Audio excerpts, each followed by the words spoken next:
سید سجاد سید سجاد سید سجاد نے کیا کیا؟ سید سجاد یہ کرتے تھے غلام خریدتے تھے، کنیزیں لاتے تھے، انہیں کربلا سمجھاتے تھے اور کربلا سمجھا کے پھر آزاد کر دیتے تھے۔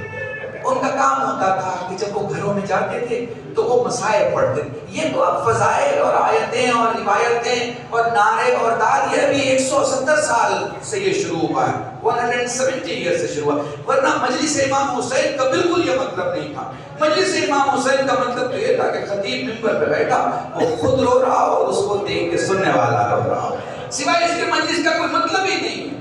مجلس کا بالکل مطلب یہ نہیں ہے کہ ہم 1 گھنٹہ آپ کو بٹھا کے دین سمجھائیں۔ مجلس کا یہ مطلب ہے ہم 1 گھنٹہ آپ کو بٹھا کے حسین سمجھائیں، حسین سمجھائیں اور حسین کا غم سمجھائیں۔ اس کے علاوہ کچھ بھی نہیں ہے، سچ بتا رہا ہوں آپ کو۔